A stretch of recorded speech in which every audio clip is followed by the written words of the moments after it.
Hey, if you like some of my NBA discussions here, make sure to subscribe to my other channel, which is original NBA content, which I post every week about different NBA topics. And yeah, it's a new channel, so make sure to support it. And yeah, hope you enjoy. Hi, my name is Lyric, and today we are going to be reacting to How Good Was Kevin Durant at His Best? Greatest Peaks, episode 14. We're continuing on with the Greatest Peaks series. We react to everything in this series except for this one and the Steph Curry one. We only got 2 more episodes left of this series, which makes me sad because this is a fantastic series. We reacted to Kevin Durant's highlights yesterday, so go check that out. And yeah, let's just get right into it. Kevin Durant, Greatest Peaks. At the slender age of 21, Kevin Durant finished second in MVP voting on a league-best 30 points per game. Over the years, he improved his ball handling, playmaking, and defense. A big argument people have is, was Kevin Durant ever the best player in the world? MVP in 2014. But just how good was he in those areas? Should he have been an all-league defender? And was his combination of size, agility, and world-class outside shooting enough to make him the greatest scorer of all time? Let's see. Amazing it. We got the hype up intro. This series tackles one question: who was the best at his best? We start at the ABA merger and go through the best multi-year stretches, examining the legends who provided the most on-court impact. These are the greatest peaks. Kevin Durant, 2016 to 18. Wow, so we're not even going 2014. That was when I reacted to earlier. Better than anybody. We're going him on the Warriors. And you don't have to be humble here. We're just small. Wait, what? Katie, what is it that you do better than anybody? And you don't have to be humble here. We're just a small group of friends and people with cameras. Honestly, I think I score better than anybody. In Oklahoma City, Durant was That's fair. a scoring animal, claiming 4 scoring titles in 5 seasons. The Slim Reaper was just the 4th player in league history with a dominant scoring stretch like that, joining Wilt Chamberlain, Michael Jordan, and the one and only Iceman. You figured it out yet? No, George not Gervin. that Iceman, but George Gervin, a 6'7" point machine who was all arms and legs too. Underrated. Gervin had a soft, sweet stroke, lived in the mid-range in that era, and of course he could finger roll. He was also so long he could just shoot right over defenders, which made him a pre-3-point era prototype for Durant. KD was an upgrade in just about every area. He was even bigger, standing 6'9.5" without shoes, and like Ice, he could work on. No one calculates shit without shoes, bro. Bro is 7 foot, damn near. And find little sweet spots to detonate from. But Durant could also launch from behind the arc, and 39% three-point shooting during these seasons juiced his scoring efficiency. You'll notice how many of these shots involve movement, because sliding around to find scoring pockets and then catching and shooting was a huge part of Durant's success. 59% of his outside shots were assisted, around average among high-volume, long-range shooters. He wasn't a jitterbug without the ball, but he could throw off some defenders, flipping this cut back you gotta push him there beautifully. And because he was a supersized wing with a 7'5" wingspan, he could 7'5" wingspan's nuts. Strong contests from big men. Yet he had enough agility. Yeah, you're not gonna block a 7'5" wingspan shooting a 3. In him to backdoor this action when he felt an overplay, and this takes nice feel to read a defender, and his size made these lobs easy to finish. Because he was such a large target, guards could throw over the top to him like this, and he was slithery enough to catch off a screen and attack all the way to the cup. So in addition to great shooting from the mid-range and deep, KD could put it on the deck and finish in traffic with those praying mantis arms. His arms are nuts. Game was a huge part of his scoring prowess, because if teams tried to run him off the line, he was one dribble from a layup with the size to finish. Kevin could initiate. That's what's so scary about people who can shoot 3s and finish at the hoop so well. Big guy shooting 3s. And finishing nicely here. But if that big man sagged off in the pick and roll, he could burn them with his pull-up 3. This put defenses in a serious pickle because he had the long-range precision of a modern guard, but if they overreacted to his shooting, he could blow by and finish among the trees at the rim. Three-way scorer, His man. ball handling and Potentially the greatest three-way scorer bit of all time. shiftiness boosted this penetration game, but he also had some burst in his engines, covering a ton of ground in just a dribble or two. Well, wow, he was looks like fucking he's legs. Preparing to use this screen. This defender is worried about a pull-up three, so he crosses back over and accelerates downhill for free throws. By the way, putting KD on the line was a bad idea. Yeah, 90%. He shot a little under 90% in those years, and he was able to get there with some regularity thanks to tricks like the rip-through move. Had to make a whole rule because of that. He also would drive into some contact. There's a huge crossover, and he just plows into the help for the +1. But Durant's rim finishing was more about his speed and long strides than strength or physicality.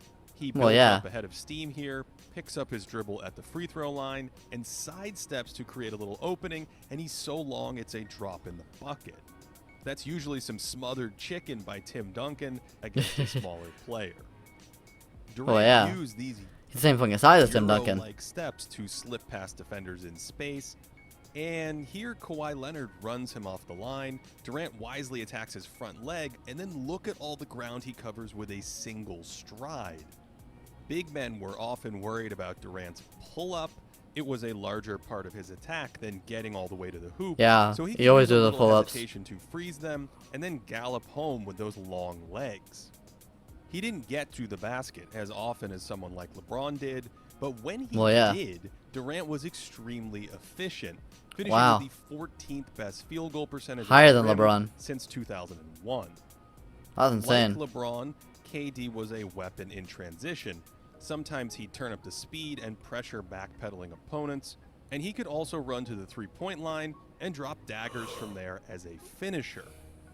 These skills work together.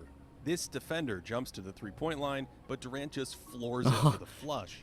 And yeah, he's just faster and better. Between long-range shooting and hard drives like this made him an elite transition scorer during these seasons.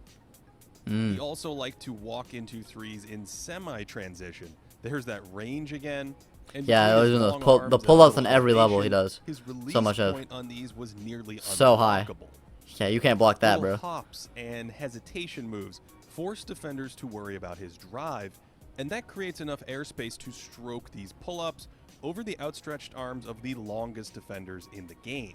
Oh, Gobert there. Even more so than Irvin before him, Durant's ability to just rise up over players and rain jumpers on their head gave him access to mid-range shots almost on demand.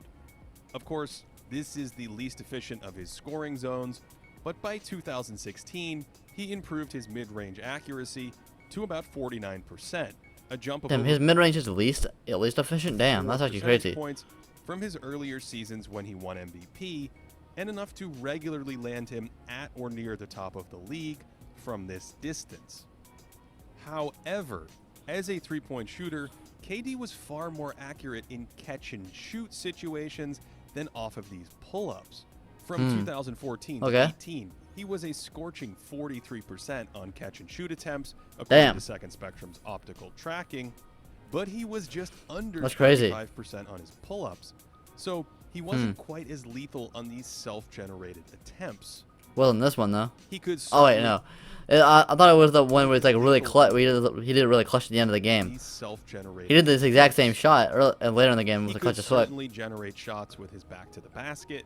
Again, using his size to just rise up over defenders while comfortably working out of the mid-post area. His size is too OP. Fadeaways or turnarounds like this. His post-game included a mini Dirk Nowitzki impression, occasionally flashing a ridiculous one-legged fall-away, like the big German himself. Durant's height allowed him to take smaller players to the block. Undersized guards like this offered little resistance that close to the hoop, but stick bigger forwards on him, and he could torture them by running around screens. Too fast for the big guys, too big for the small guys. Aren't used to chasing world-class outside shooters, and Kevin was most comfortable catching and shooting without a dribble like this. Durantula's ability to score Durantula. at three levels, both on and off the ball, made him arguably the greatest regular season scorer we've ever seen. Wow. In the playoffs, however, Insane. his effectiveness fell back to earth just a bit, which Okay. still made him one of the great scorers in league history. Like All right. all players, his statistics were influenced by his teammates and his opponents. Without a teammate to break down defenses and set him up for easier looks, Durant's numbers as the lone offensive focal point look quite different than when he plays next to another star. Stars 2014 with the to Warriors. 18, Fucking first and greatest shooter of all time on his team. Or Steph Curry on the court next to him, KD's scoring efficiency looks really good compared to other high-volume scorers. But without those star guards occupying defensive attention, All I'm saying, I think a lot of people would be really efficient if they had the space and the fucking Steph Curry and Klay he Thompson took on the a team, okay? sizable dip in efficiency because he had to create more of his own offense. There was a significant increase in his unassisted field goals in those situations. Now, thinking basketball regulars know that carrying an offense as a lone star isn't the be-all, end-all. There's arguably more value in creating scoring next to other high-end talent. Still, both roles are relevant, especially since so much of Kevin Durant's impact is rooted in his scoring game and the opportunities that scoring game helped him create for his teammates. Oh, here we go. Playmaking. Another vicious dunking last night. Here's what we know. Suspect is 6'9", Bruh. wiry, short hair, nice smile. Wiry? In 2016, the Thunder took a 73-win Warriors team to the brink before New York City Blew a 3-1 Klay lead. Thompson went into NBA Jam mode in Game 6 Yeah, and helped Golden 11 State threes. survive in a classic 7-game series. That was one of Durant's bumpier series during his prime, largely because the Warriors overloaded his side while ignoring his weaker shooting teammates. Oh, yeah. Sliding Fucking an Westbrook. extra defender smack into KD's driving lane allowed for greater ball pressure and pushed him into difficult contested jumpers. This made it harder to attack the rim, and a decent decline in shooting percentages at the hoop was one reason why Durant's playoff scoring lagged behind his regular season output. Defense With tougher in the both playoffs, outside man. defenders hugged in and up into Durant's driving gaps, Klay plays him tightly, and Durant fumbles it, which kills a ton of clock. Klay, and good leads to defender. a desperate attempt. Andre Robertson's open because he's a 28% shooter from the corner. Right. When KD played in Golden State, defenses couldn't pack the paint on him because of the Splash Brothers' threat to shoot, so scoring became easier for him. There's an entire Far video on easier. this channel about these extreme differences if you're interested. For instance, the Warriors just ignore Serge Ibaka on this play to drop a defender into the lane, and that leads to a... Well, yeah, I'm not going to be worried about Serge Ibaka 3. Kevin. You're worried about the fucking Kevin Despite Durant. some of these slick crossovers that helped him penetrate or pull up, he had his share of fumbles and flubs as such a tall ball handler. Dribbling through a sea of defenders might work for Leo Messi, but in basketball, passing is the natural counter. We've seen this from other modern wings in this series, where soft doubles are attacked with timely and accurate skip passes. Right. Durant could throw these Jokic. passes at this point in his career, although it could take him a beat to recognize one of these. This is a bit of a floater, which makes the first closeout easier, but still leads to a good shot. Again, notice he gathers himself first, but then flicks a quick pass, the kind that makes it harder to close out to, and it ends up in a 3-ball in the corner pocket. KD did have some diversity on his releases, and passing off the bounce with his right hand like Ooh, that was good. exploited gaps. Defenders can't anticipate the pass, making slingshots like this much harder to react to. That was great. Here's a great delivery out of pick and roll, blending a dribble into a skip pass, and again throwing early. Bullet pass provides there. more time for any shooter who was good enough to close out to, and Durant's handle and some passing flexibility let him play make out of these pick and roll actions.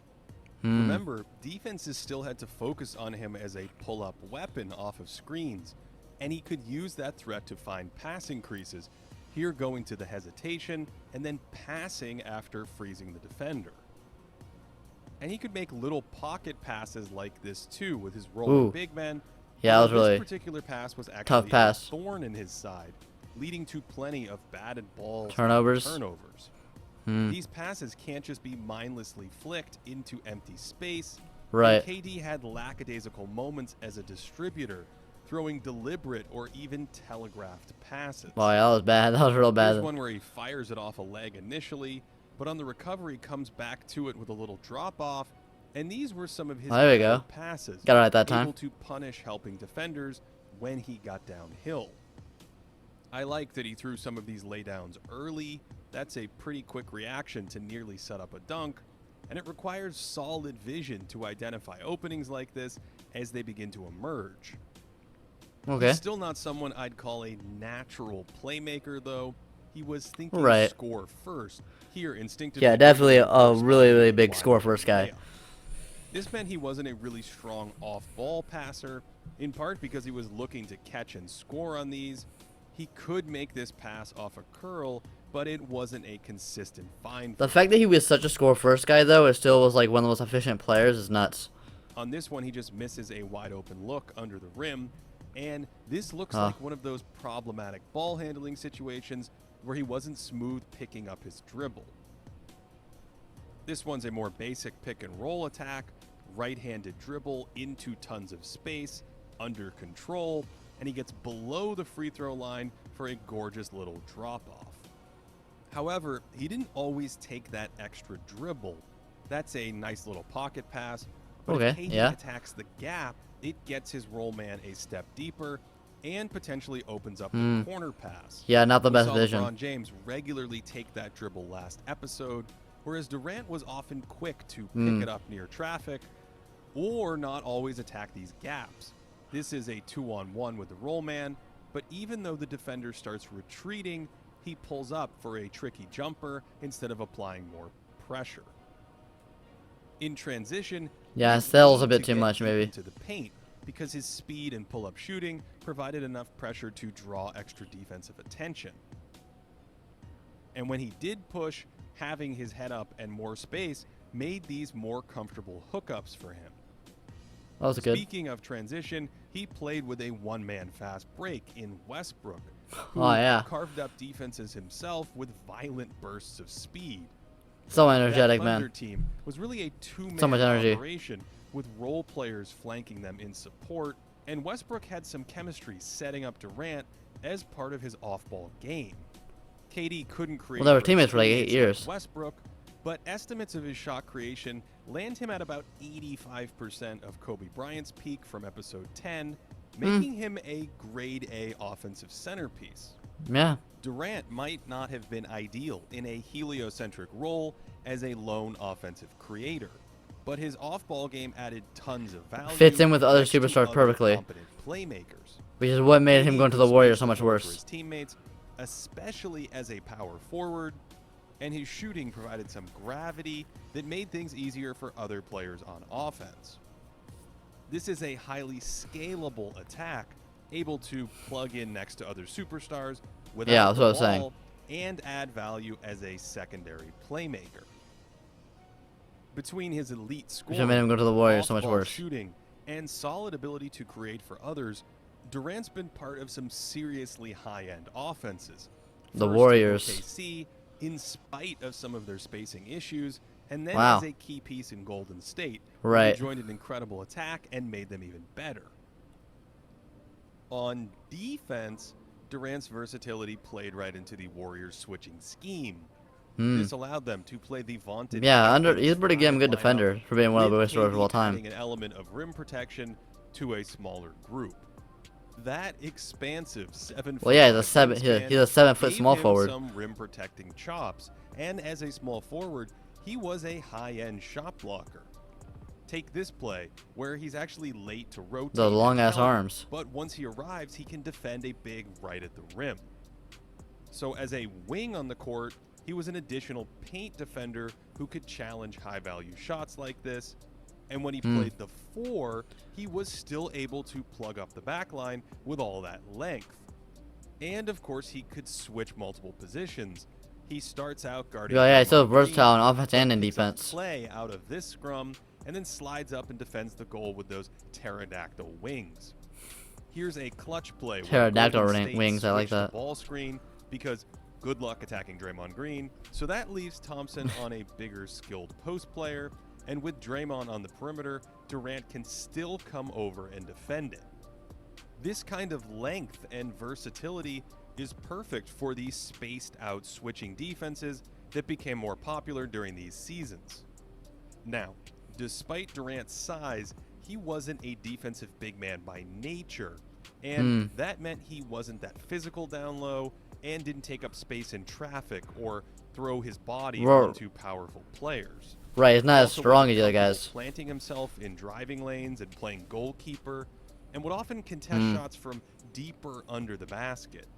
He didn't have the best timing as a shot blocker. He jumps way before the shooter here, and it's a foul. Oh yeah, 100%. This held way him too early. back a little bit as a shot blocker, but the more important issue was not always being in position to defend some of these shots. Kevin could be a bit spacey at times. You see him check the corner, then stare right at this cut as it unfolds, yet he doesn't react until the ball almost arrives. Yeah, a bit of slow reaction times there. He's not going to be buried under the rim, or there might. I'm just thinking of the play in the 22 playoffs against Tatum when the Nets got swept and he was just staring at Tatum before he hit that spin layup. He was staring at the clock. Plays were classic cases of ball watching while a cutter flew by, and he could have momentary lapses, assuming this was going to be a handoff, and there's that mistimed jump on the recovery. Vision could also be an issue too. There were moments where he struggled to locate the basketball, and I'm not sure he knew a pass was made when he was called to switch onto the shooter.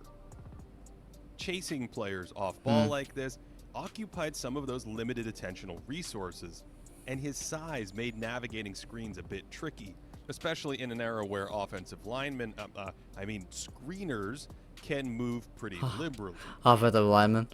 On this one, he's preparing for one screen, but it's reversed, and without tight cornering skills, Durant takes a wide path back to the shooter, so it's a clean look. That was a bad pass. When he was guarding the dribbler directly, he could still get hung up on ball screens like this, but he could also fight through some of these screens, battling the pick while keeping ball handlers within that giant reach of his. That was a physical fight back. Switching schemes were ideal for KD, precisely because he had some success against against Curry players on the perimeter.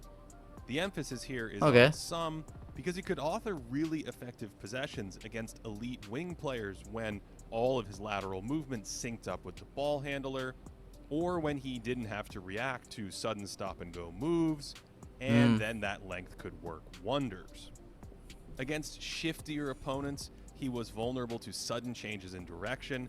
It's a lot for him to snap his can't stop and Curry here. He's too big. He can't stop and start that fast. Acceleration from a standstill when he was in a defensive stance like this. Compare that to a more straight line attack with KD swiveling his hips at an angle to stay with the drive, and that's a nice defensive stand.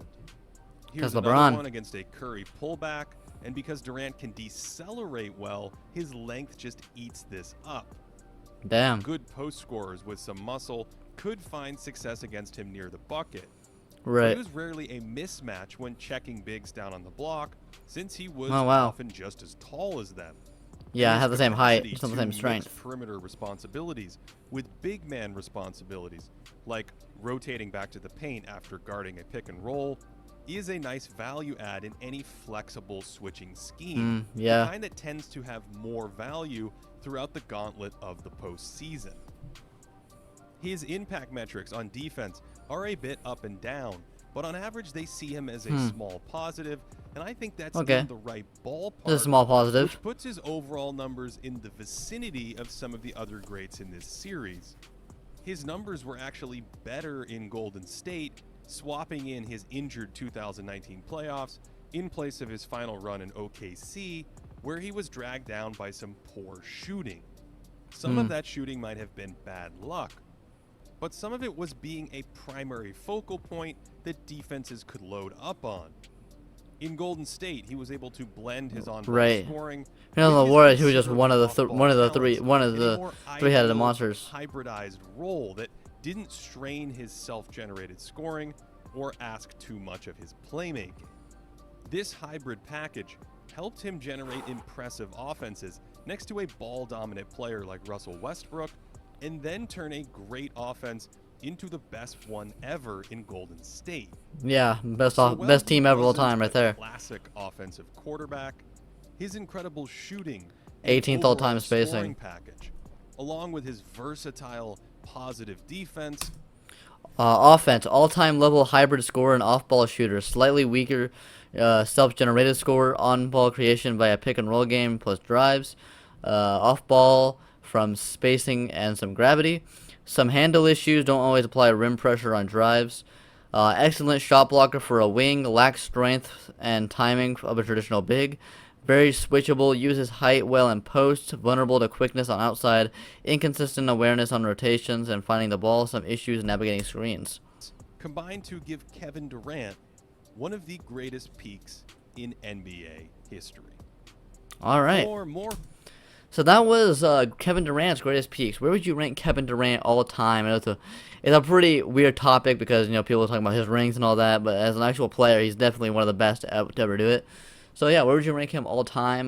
We only have one more episode of the Greatest Peaks series left, and that is Steph Curry's. So stay tuned for that. And yeah, hope you enjoyed. Bye.